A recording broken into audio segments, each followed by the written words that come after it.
Hello viewers. Welcome back to Cash Pharma. आज हम discuss करने जा रहे हैं साइनैप्स एंड न्यूरोट्रांसमीटर्स।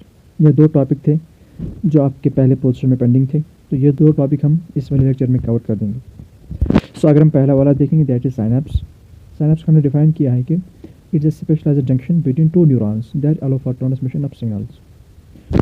साइनैप्स को हमने कहा है ये एक स्पेशलाइज्ड जंक्शन है, एक जॉइंट होता है दो न्यूरॉन्स के दरमियान। जब दो न्यूरॉन मिल जाते हैं, उनके बीच में जो जॉइंट होता है, गैप होता है, उसको हमने बोला synapse that allow for transmission of signals. और ये सिग्नल्स को ट्रांसमिट करने में हेल्प कर देते हैं, मतलब एक न्यूरॉन से दूसरे न्यूरॉन तक। The junction of to neurons in CNS. In CNS में अगर कहेंगे, जब दो न्यूरॉन्स के बीच में जब कोई जंक्शन हो, गैप हो, उसको हम बोलते हैं साइनैप्स।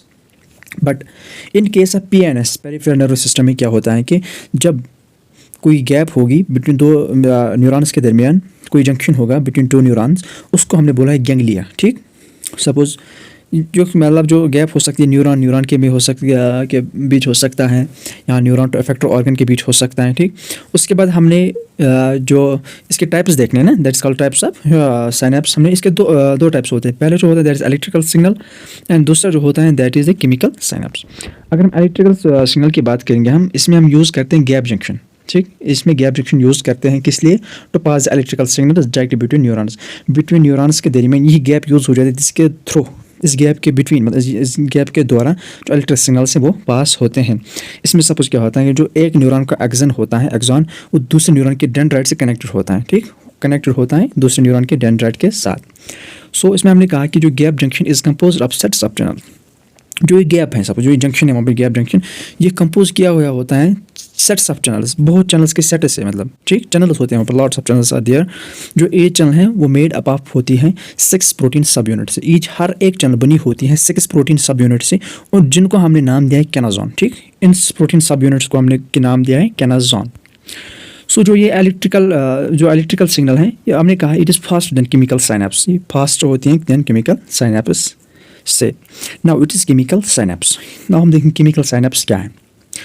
यूज न्यूरोट्रांसमीटर्स, ये न्यूरोट्रांसमीटर्स को यूज़ करते हैं, जैसे कि डोपामीन होता है, सीरोटोनिन होता है, एसिटाइलकोलिन होता है। उन सब न्यूरोट्रांसमीटर को यूज़ करते हैं किस लिए? टू ट्रांसमिट सिग्नल, ताकि उनके थ्रू सिग्नल ये ट्रांसमिट कर पाए। In between one neuron to another neuron, there are some distance, approximately 20 to 30 nanometer. This is called synaptic cleft. Chemical sinus में हमें क्या होता है कि इन बिटवीन टू न्यूरॉन्स, जब एक न्यूरॉन के दरमियान दूसरे न्यूरॉन के दरमियान, ठीक, उनके बीच एक डिस्टेंस होती है, 20 to 30 नैनोमीटर की डिस्टेंस होती है। उस डिस्टेंस, उस गैप को हमने कहा कि it is called the synaptic cleft. ठीक, नाउ यस, हमने कहा it is slower than electrical simple to the chemical process. इसमें थ्रू जो केमिकल प्रोसेस थ्रू न्यूरोट्रांसमीटर्स के थ्रू, डोपामीन है, एसिटाइलकोलिन, उनके थ्रू होती है, that is why it is slower than electrical synapses. हमने कहा इट इज यूनिडायरेक्शनल, मतलब एक ही डायरेक्शन में जाती हैं, या तो डायरेक्ट ब्रेन से किसी इफेक्टर तक जाएगी, या उस इफेक्टर से डायरेक्ट ब्रेन तक जाएगी। नाउ जो आपका जो सेकंड टॉपिक है दैट इज न्यूरोट्रांसमीटर। न्यूरोट्रांसमीटर बिल्कुल ईजी है, कोई बड़ा मुश्किल है नहीं है, बस इसको खाली डिफाइन करना है, और इसके बाद इसके भी कुछ टाइप्स हैं वो हम देखेंगे। तो जो न्यूरो ट्रांसमीटर है, it's a chemical messenger that transmit signals across synapse from one neuron to another neuron. Neurotransmitters क्या हैं? ये केमिकल मैसेंजर्स हैं। न्यूरो ट्रांसमीटर केमिकल मैसेंजर्स जो सिग्नल को ट्रांसमिट करते हैं साइनेप्स से through one neuron to another. ठीक, from one neuron to another, एक न्यूरॉन से दूसरे न्यूरॉन तक, या एक न्यूरॉन से दूसरे न्यूरॉन में ये इलेक्ट्रिकल सिग्नल्स को ट्रांसमिट कर देते हैं। These are called neuro transmitters. हमने कहा कि जो न्यूरो ट्रांसमीटर है, it plays a crucial role किसमें? ब्रेन फंक्शनिंग में। हमारे ब्रेन की जो भी फंक्शन करती है ब्रेन, वो सब डिपेंड होता है न्यूरो ट्रांसमीटर्स पे। मूड रेगुलेशन, हमारी बॉडी का जो मूड रेगुलेशंस हैं, ठीक, वो सब इसी डिपेंड होते हैं न्यूरो ट्रांसमीटर्स पे। खासकर जो केमिकल्स हैं, मतलब जो केमिकल ट्रांसमीटर्स, उसमें डोपामीन है, एड्रेनलिन है, एसिटाइलकोलिन, इन सब पे ये डिपेंड होता है। और उसके बाद जो तीसरा है दैट इज नर्वस सिस्टम। वो तो पता है, जो हमारा नर्वस सिस्टम तो सारा इसी के बेसिस पे है। नाउ हम देखेंगे टाइप्स ऑफ न्यूरो ट्रांसमीटर्स। इससे पहले अगर हमारे चैनल पे नए हो तो चैनल को सब्सक्राइब कीजिए, लाइक कीजिए एंड शेयर कीजिए, ताकि आपको हर एक नई बड़ी अपडेट या कोई भी टॉपिक, बी फार्मा का कोई भी सेमेस्टर, किसी भी सेमेस्टर के रिलेटेड हर कोई टॉपिक इसी चैनल पे मिलता रहेगा। Now it is types of neuro transmitters. इसके 3 टाइप्स होते हैं। एक होता है एक्साइटेटरी, दूसरा होता है इनहिबिटरी, तीसरा होता है बोथ। अगर हम एक्साइटेटरी की बात करेंगे, उसमें आता है 2, सपोज ग्लूटामेट आता है उसमें, एस्पर्टेट आता है उसमें। इनहिबिटरी में आएंगे 3, गाबा आएगा, सीरोटोनिन आएगा एंड डोपामीन आएगा। अगर हम बोथ, इसमें आएगा एसिटाइलकोलिन आएगा, उसमें नॉरएपिनेफ्रिन आएगा। ठीक, फिर अगर हम इन सब को डिफाइन करेंगे एक एक करके, फर्स्ट हम एड्रेनलिन है, डोपामीन है, सीरोटोनिन है या यूडोरफिन है इसमें। अगर हम फिर एड्रेनलिन की बात करेंगे, उसको हमने दूसरा नाम दिया, it is fight and flight mode. It is produced in stressful conditions in heart.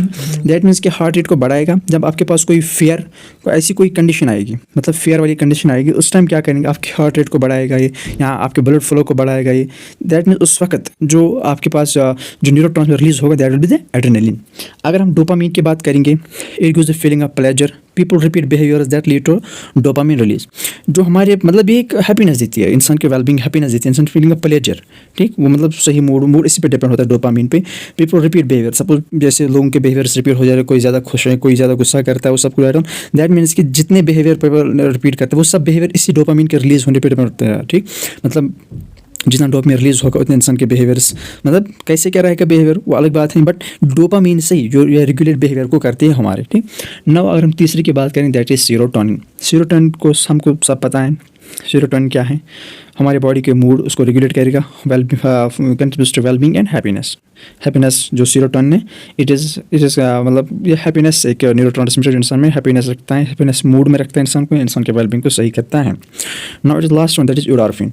यूडोरफिन क्या है कि ये कब रिलीज होता है, इट इज़ रिलीज जब हमको एक्सरसाइज करते हैं, थके होते हैं, तब हमारी जो हार्ट रेट है वो ज़्यादा होती है, ब्लड फ्लो ज़्यादा होता है उस टाइम, चाहे एक्सरसाइज हो, एक्साइटमेंट हो या सेक्स हो, मतलब जब दो ह्यूमन पार्टनर जब वो इंटरकोर्स करते हैं उस टाइम यूडोरफिन रिलीज होता है, प्रोड्यूसिंग वेलबींग। ये भी वेलबींग प्रोड्यूसिंग, मतलब इंसान, मतलब दैट मीन्स कि यूडोरफिन जो है हमारे बॉडी के लिए मतलब हार्मफुल है नहीं, तो सही है, मतलब किसी न किसी एस्पेक्ट में तो सही है, चाहे वेलबींग में हो, चाहे एक्साइटमेंट में, एक्सरसाइज या सेक्स के दौरान रिलीज हो, ठीक, मतलब वेलबींग के लिए तो सही है फिलहाल।